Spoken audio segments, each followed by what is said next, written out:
2020년 1월 말 코로나19가 전 세계를 휩쓸었습니다. 예고 없이 창궐한 전염병에 우리 삶의 근간은 송두리째 흔들리게 되었고, 또 지속될 것만 같았던 우리의 일상도 급변하기 시작했습니다. 전에는 들어도 보지 못했던 재택근무, 또 원격 수업이 우리 삶의 일상이 되었고, 또 만남을 통해 소통하던 시대에서 이 호흡기 비말로 전염되는 바이러스 탓에 만남 자체가 두려운 일로 인식되는 비대면 시대로 그렇게 변하게 되었습니다. 그에 따라 감염 예방을 위한 각종 방역 지침이 생겨나게 되었고, 또 불필요한 그 접촉을 최대한 줄이며 사회적 거리두기와 자가격리와 같은 생활이 보편화되었습니다. 얼마 전에 이 코로나 시국에 특별한 웨딩이라는 기사의 내용을 본 적이 있습니다. 이제는 결혼식을 온라인 게임 속에서 진행을 합니다. 결혼식 장소가 강남에 있는 어느 예식장이 아니라 서버 주소로 대신을 하게 됩니다. 그리고 이처럼 게임 공간 속에서 유저들이 들어와서 저렇게 축하를 해줍니다. 심지어 끝나고 피로연까지 이 마련된 게임 공간 속에서 저렇게 피로연을 진행을 하게 됩니다. 비대면 시대로 급변하고 있는 한국 사회의 현 상황을 보여주고 있는 좋은 예가 아닐까 생각되어집니다. 코로나로 인하여 이렇게 만남과 소통이 단절되자 사람들은 자기 방어적인 삶의 자세에 눈을 띄게 되었고, 자기중심적이고 더욱더 개인주의화 되어가는 사회적 분위기가 형성되게 되었습니다. 실제로 2030 세대를 중심으로 혼술, 혼밥 등 혼자서 일상을 즐기는 문화가 대세가 되었고, 그에 따른 외로움과 고독감은 사회적 질병의 하나로서 이제는 정말 사회적 문제로, 그런 심각한 문제로 대두가 되게 되었습니다. 이제는 더 이상 사람과 사람 사이의 접촉은 미덕이 아니라 민폐가 되어버린 세상이 되어버렸습니다. 저도 가만히 생각해 보니 상대방 눈치 보지 않고 손에 손을 맞잡고 시원스럽게 악수를 하거나 또 허그를 하며 인사를 나눈 적이 언제인지 기억도 나지 않을 정도입니다. 무엇을 말하는 것일까요? 상대방을 향한 나의 친근함을 표현하기 위해 터치하고, 누군가를 돕기 위해 손을 내밀며, 힘들고 어려운 상대를 안아주고 감싸주는 행동이 더 이상 당연하고 자연스러운 행동이 아닌 세상이 되어버렸다라는 것입니다.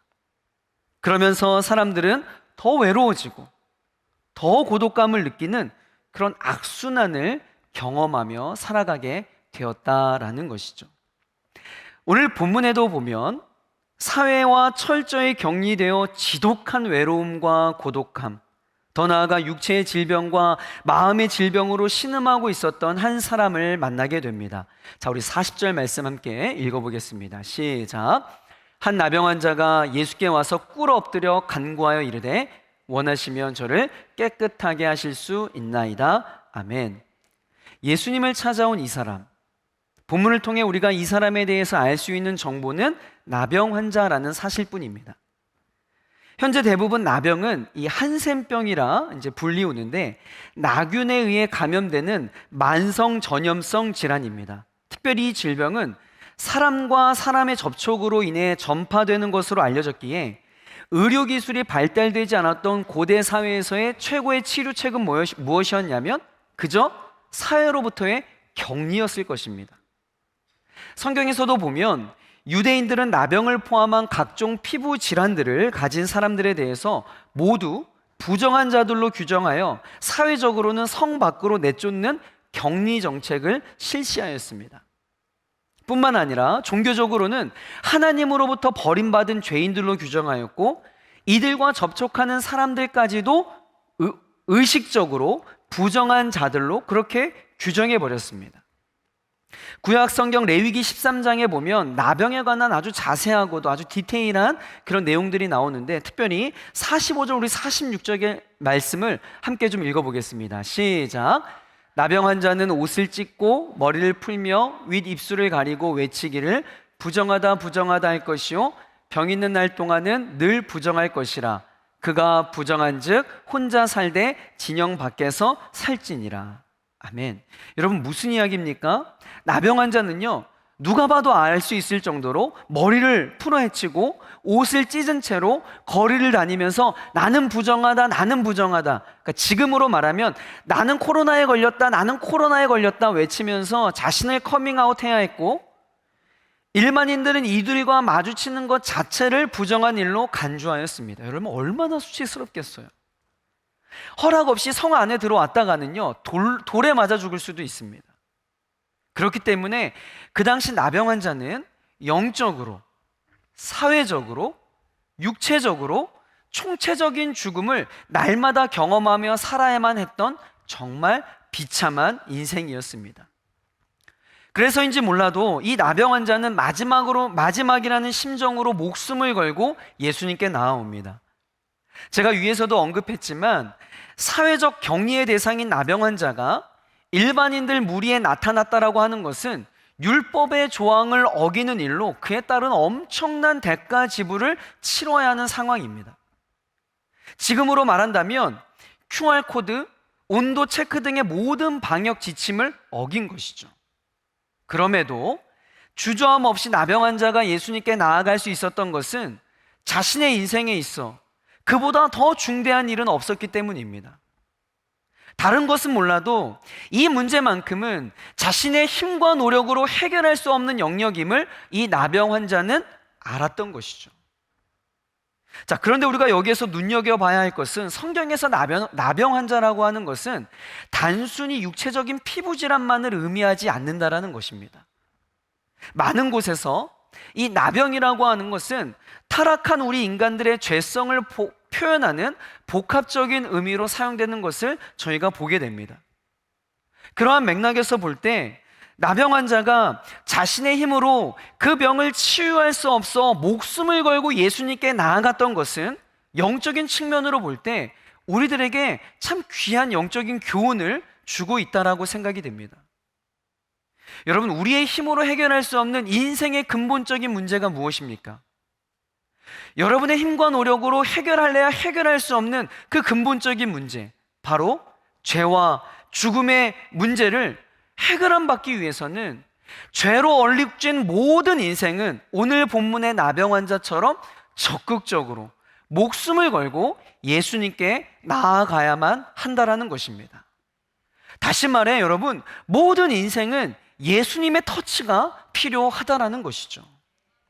예수님께 나아가 꿇어 엎드려 간구하고 있는 이 나병 환자의 신앙 고백을 한번 들어봅시다. 무엇이라고 고백해요? 원하시면 저를 깨끗게 하실 수 있나이다. 예수님, 당신은 원하시면 저를 깨끗게 하실 수 있습니다. 여러분, 무슨 이야기입니까? 당장이라도 예수님은 나의 질병을 고칠 수 있는 신적인 능력을 가진 메시아로 신뢰하고 있었다라는 겁니다. 전인적 치유를 하실 수 있는 분이 예수님이라는 사실에 조금도 의심이 없었다라는 것을 말해주죠. 자, 그것을 알 수 있는 것이, 나병 환자가 만약 자신의 어떤 피부병만을 고침받기 원했다면 자신을 깨끗하게 해달라고 요청할 것이 아니라 그저 그냥 고쳐달라고 요청했을 것입니다. 그런데 나병 환자는 정확히 예수님께 나아가 무엇이라 요청하고 있냐면 자신을 깨끗하게 해달라고 요청하고 있는 것을 볼 수가 있습니다. 여기서 깨끗하게 하다라고 하는 표현은 물론 피부병과 같은 육체의 불결함이 깨끗해질 때도 사용되어지지만 성경의 많은 곳에서 도덕적, 종교적 정결에 대해서 사용되어지는 표현이기도 합니다.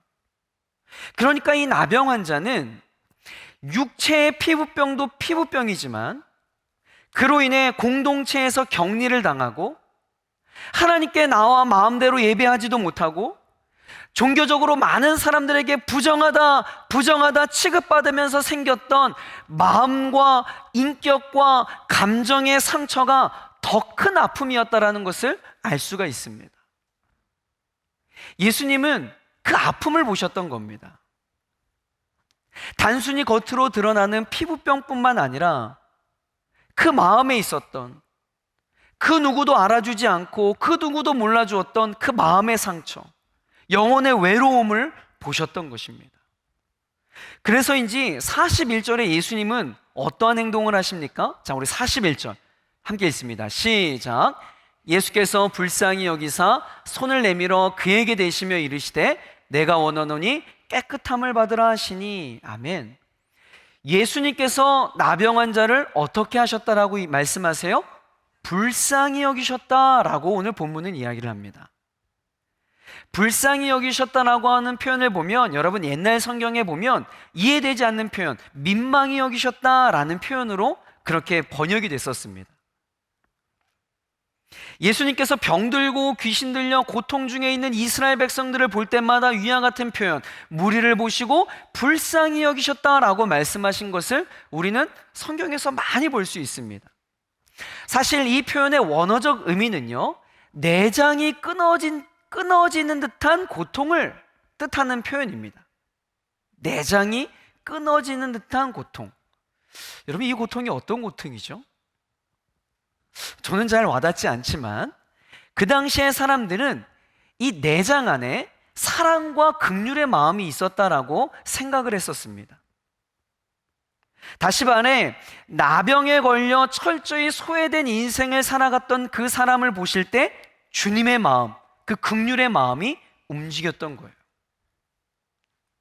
여러분, 사실 저와 여러분 역시 우리 인생을 긍휼의 렌즈로 바라보신 예수님의 시선 때문에 구원을 받은 것이라 할 수 있습니다. 에베소서 2장에서는 이렇게 표현을 합니다. 긍휼이 풍성하신 하나님이 우리를 사랑하신 그 큰 사랑을 인하여 허물로 죽은 우리를 그리스도와 함께 살리셨고 너희는 은혜로 구원을 받은 것이라. 여러분, 아멘이십니까? 나병 환자를 긍휼히 여기셨던 예수님의 시선이 저와 여러분을 살리신 구원의, 예수님의 그 구원의 시선과 동일한 시선인 줄 믿습니다. 예수님께서 우리를 불쌍히 여기지 않으셨다면 우리는요, 나병보다 더 무서운 죄라는 질병으로 인하여 영원한 사망의 형벌을 면하지 못하였을 것입니다. 그러하게 우리는 날마다 하나님께 구하고 구해야 하는 기도 제목이 무엇이냐면, 주님, 저를 불쌍히 여겨 주시옵소서. 주님, 오늘 하루도 저를 긍휼히 여겨 주시옵소서. 예수님의 불쌍히 여기심으로 말미암아 저와 여러분이 하루하루 살아가는 줄 믿습니다. 오늘 본문에 나오는 나병 환자 역시 마찬가지입니다. 그 영혼을 긍휼히 여기시는 그 마음 때문에 예수님은 아주 뭐랄까요? 아주 레디컬한, 아주 급진적인 행동을 하게 됩니다. 나병 환자가 방역 지침을 어기고 예수님께 나왔지만 예수님 역시 방역 지침을 어기십니다. 41절 중반절에 보면 손을 내밀어 그에게 대시며 라고 기록되어 있어요. 손을 내밀어 그에게 대셨다. 여러분, 예수님은요, 얼마든지 말씀만으로도 치유하실 수 있는 전지전능하신 하나님의 아들이십니다. 그리고 실제로 말씀만으로도 병든 자를 고치시고 귀신을 내어 쫓는 일들을 우리가 아주 흔하게 볼 수가 있습니다. 그런데 어째서 예수님은 터치하지 말아야 할 나병 환자의 손을 굳이 터치하고 계시냐라는 겁니다. 왜? 굳이? 그 이유가 무엇일까요? 어쩌면 예수님보다 나병 환자가 더 깜짝 놀라지 않았을까요? 평생 처음으로 경험해본 일반인과의 터치였을지 모르겠습니다. 한 번도 경험해보지 못한 그 따뜻한 손길에 나병 환자는 본인의 실수인 줄 알고 움찔하며 뒷걸음쳤을지도 모르겠어요. 그런데 정신을 차려보니 정황상 지금 이 상황은 실수로 일어난 터치가 아니라는 것을 이 나병 환자도 금방 알아차리게 됩니다. 아무도 돌보지 않았고 그냥 벌어졌고 썩어져 가고 있었던 나병 환자에게 예수님은 의도적으로 손을 내밀어 그를 터치하고 있었던 것입니다. 여러분, 그때, 바로 그때 어떠한 일이 일어납니까? 42절 한번 볼까요? 곧 나병이 그 사람에게서 떠나가고 깨끗하여진지라. 아멘. 저는 상상해 보았습니다. 피부로 나타나는 질병의 회복과 마음과 감정의 회복이 순차적으로 일어났다면 저는 제일 먼저 예수님의 그 따뜻한 손길로 인한 이 나병 환자의 상한 마음과 감정의 치유가 먼저 일어나지 않았을까 생각해 보았습니다. 말씀만으로도 치유하실 수 있었지만 예수님이 굳이 손을 내밀어 나병 환자를 터치하셨던 것은 그의 마음의 질병, 그의 외로움과 고독함, 공동체로부터 받아야만 했던 마음의 상처, 근본적인 죄와 죽음의 문제 등을 모두 어루만지고자 하였던 전인적인 치유의 목적이었음을 우리는 알 수가 있는 것이죠. 사랑하는 성도 여러분, 무엇을 느끼게 됩니까? 복음의 원리는요, 세상의 원리와 다른 길을 걷는다라는 것입니다. 세상에서 바이러스에 대한 가장 최대의 치료책은 무엇이냐면 거리두기예요. 거리두기, 비접촉, 비대면, 격리, 이러한 것들입니다. 그런데 하나님은 바이러스보다 더 강력하고 더러운 죄를 치료하는 방법으로 접촉과 대면, 터치와 안아줌의 방법을 사용하시더라는 것입니다. 인간의 죄의 문제를 해결하기 위해 높고 높으신 하늘 보좌를 버리시고 낮고 낮은 이 땅 위에 예수님이 오신 것만 보아도 복음은 접촉이요, 터치라는 것을 우리는 확인할 수 있습니다. 그런데 여러분, 더 놀라운 것은 여기에 역설의 은혜가 있습니다. 오늘도 제가 설교 올라오기 전에 제가 보니까 확진자 수가 13,000명을 넘어갔다라는 뉴스를 보았어요. 그러면서 비상이 걸려서 코로나 방역 지침으로 가능하면 사람을 만나지 말고 모든 것을 비대면 시스템으로 전환하라고 난리법석입니다. 여러분, 그렇게 하는 이유가 무엇입니까? 건강한 사람이라도 코로나 확진자와 접촉을 하면 동일하게 코로나에 감염되기 때문입니다. 건강한 자가 코로나 확진자에게 영향을 주는 것이 아니라 오히려 영향을 받기 때문에 가능하면 접촉을 피하라고 하는 논리인 것이죠. 그러나 복음은 그렇게 말하지 않습니다. 여러분, 복음의 능력이 무엇입니까? 복음이 죄인에게 영향을 받아 그 복음의 능력이 무력해지는 것이 아니라 죄인이 복음의 영향을 받아 거룩해지고 새 생명을 얻게 된다라는 것입니다. 여러분, 이게 복음의 능력이에요. 우연히 어떤 목사님의 설교를 듣던 중에 고신대 우병훈 교수님이 유대교와 기독교의 차별성에 대해서 표현한 문장을 들었는데요, 여러분 한번 들어보시겠습니까? 유대교가 접촉을 통해 부정해지는 종교라면 기독교는 접촉을 통해 거룩해지는 종교이다. 다시 한번, 여러분, 저는 이 문장을 보고 잠을 못 이뤘습니다. 다시 한번요. 유대교가 접촉을 통해 부정해지는 종교라면 기독교는 접촉을 통해 거룩해지는 종교이다. 여러분, 정말 멋진 표현 아닙니까? 유대교는 자신의 거룩을 위해 부정한 것들을 만지지 않고 가능하면 비대면, 비접촉을 하지만 기독교는 본질적으로 다르다는 것입니다. 오히려 적극적으로 세상으로부터 부정하다라고 손가락질을 받고 소외당하는 이웃들과 그리고 외로움과 고독함으로 신음하고 있는 주변의 이웃들을 터치함으로 그들을 살리는 생명의 종교라는 것입니다. 사랑하는 성도 여러분, 이 세상의 대부분의 종교가요, 자기 수행, 또 참선, 득도처럼 그 방향성이 지극히 개인을 향해 있음을 볼 수가 있습니다. 그래서 속세와의 인연을 끊고 모든 유혹의 환경으로부터 철저히 자신을 격리하면서 어떤 개인의 깨달음에 집중하고 있어요. 타락한 세상으로부터의 자기 격리를 하여서 자신을 보호하고 지키는 것에 중점을 두고 있는 것이죠. 그래서 대부분 그들의 베이스 캠프는요, 인적이 드문 산속 깊은 곳에 위치하고 있는 것을 보게 됩니다. 그러나 여러분, 교회는 그렇지 않습니다. 오히려 교회는 도시 한가운데 위치해 있습니다. 오히려 사람이 많이 있는 곳에 교회는 위치해 있다고요. 왜요? 세상과 접촉하기 위해서입니다. 더 많은 영혼들과 대면하고 그들의 아픔과 상처를 터치해 주기 위해서입니다. 우리의 거룩은 고립되는 것이 아니에요. 타락한 세상으로부터 격리한다고 하여서 우리의 거룩을 지키는 것이 아닙니다. 오히려 우리의 거룩은 세상에 거룩하지 않은 영역 안으로 침투하여 그들과 접촉하여 세상을 변화시키는 것입니다. 예수님의 지상명령도 그와 같은 맥락 아니겠습니까?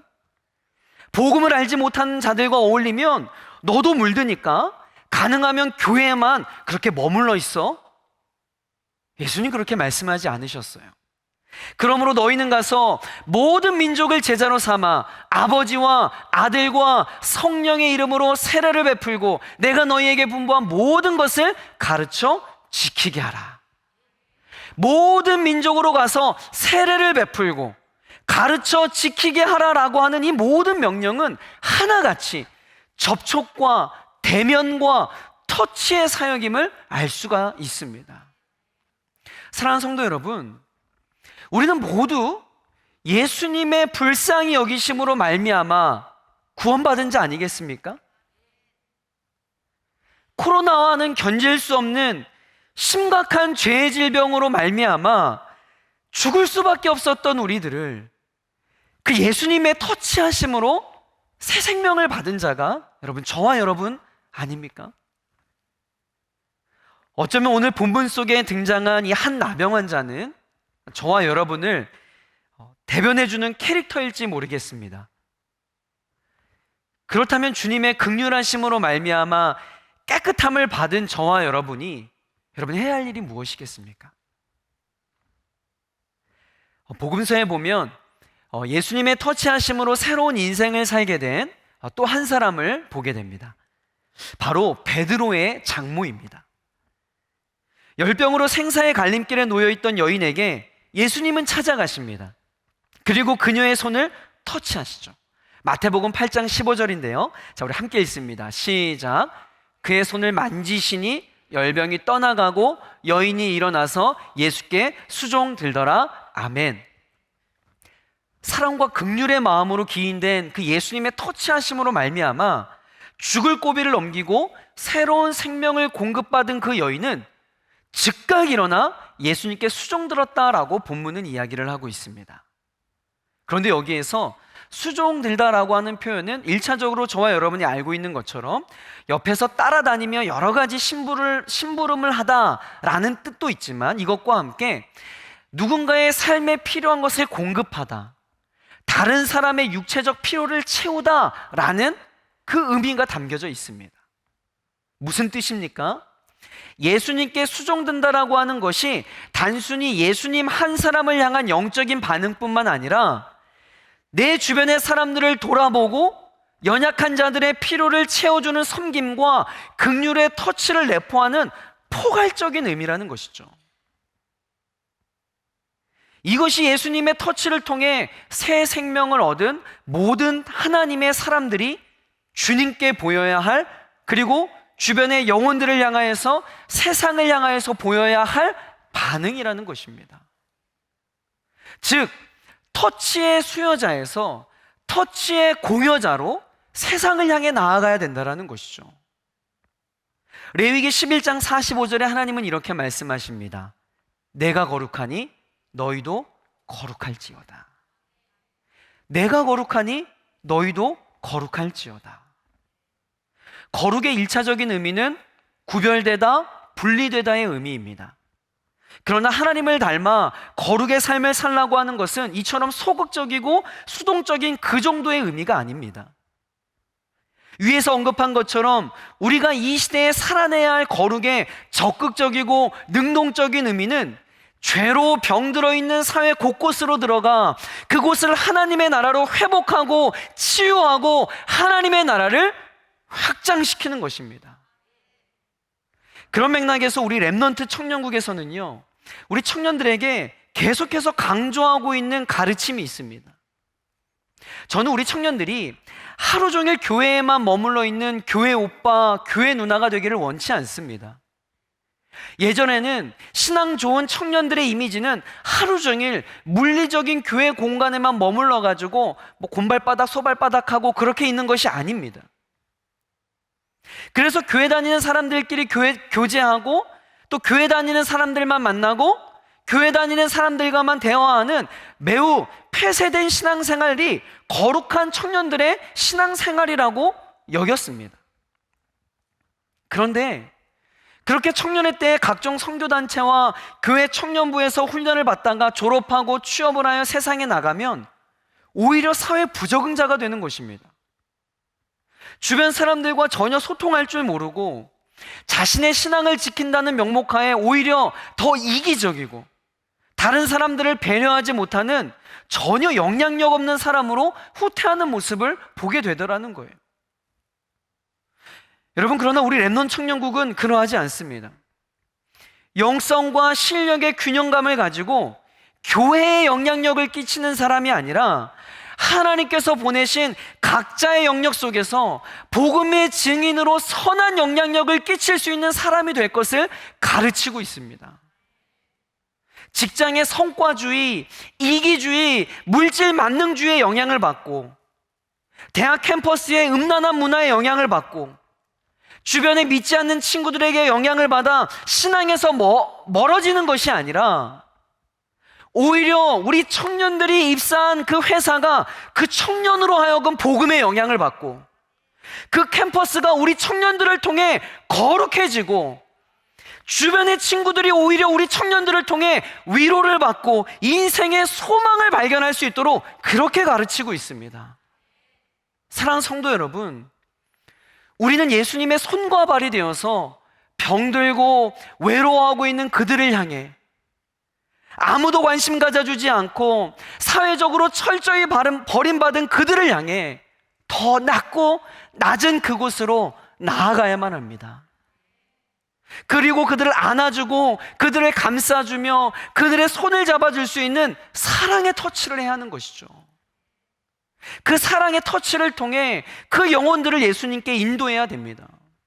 너무나 감사한 것은 우리 예수님께서는 자신 앞에 나온 자들을 나몰라라 하지 않으시고 고치시고 치유하시기를 원한다라는 것이죠. 자, 41절 중반절에 보면 내가 원하노니 깨끗함을 받으라 하시니 라고 말씀을 하십니다. 내가 원한다라고 하는 것은 열망하고 기뻐한다라는 의미겠죠. 전능하시고 긍휼이 많으신 하나님께서 우리같이 부정하고 더러운 자들을 깨끗하게 만드시는 일을 아주 열망하고 기뻐하신다라고 하는 사실은 여러분, 은혜 중에 은혜가 아닐 수가 없습니다. 그럼 말씀을 좀 정리해 보도록 하겠습니다. 여러분, 이 사진을 보신 적이 있으십니까?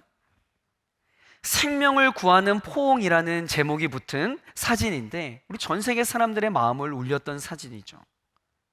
이 사진의 주인공인 키리와 부리엘은 매사추세츠 메모리얼 병원에서 예정일보다 12주나 일찍 태어나게 되었습니다. 두 아이는 1kg도 안 되는 조산아로 태어나서 각각 다른 인큐베이터에 넣어졌어요. 의사는 심장에 이상을 안고 태어난 부리엘이 곧 죽게 될 것이라고 말했습니다. 예상대로 키리는 잘 자랐는데 이 부리엘의 상태는 달리 손을 쓸 수 없을 정도로 점점 나빠졌습니다. 호흡과 맥박이 좋지 않아 거의 죽기 직전 상태에 다다르게 되었습니다. 그러던 중 생후 1개월 정도 되던 때였습니다. 이때 19년 경력의 간호사 게일은 죽어가는 부리엘을 키리의 인큐베이터에 같이 넣을 것을 제안했습니다. 그러나 그 당시 두 아이를 한 인큐베이터 안에 두는 것이 병원 방침에 어긋나는 일이라며 고민을 하였던 것이죠. 그러나 곧 엄마의 동의를 얻어 두 아이를 한 인큐베이터 안에 나란히 눕혔습니다. 부리엘이 키리의 인큐베이터 안으로 옮겨진 것이죠. 그 순간 기적과 같은 일이 일어나게 됩니다. 아까 보았던 사진처럼 키리가 손을 뻗어 브리엘의 어깨를 포옹하듯 아는 것입니다. 그러자 브리엘의 심장이 안정을 찾기 시작했고 혈압과 체온이 정상으로 돌아왔습니다. 의료진도 이해할 수 없는 일들이 일어나는 거죠. 아픈 심장과 혈압, 체온이 정상적인 키리와 똑같아진 것입니다. 그야말로 생명을 구하는 포옹이었습니다.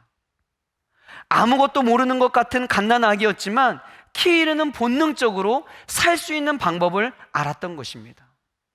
그래서 동생이 오자마자 키리는 그 어린 팔로 동생을 안아준 것이죠. 사랑으로 안아주는 포옹이 동생을 살렸던 것입니다. 사랑의 터치의 힘이었던 것이죠. 터치.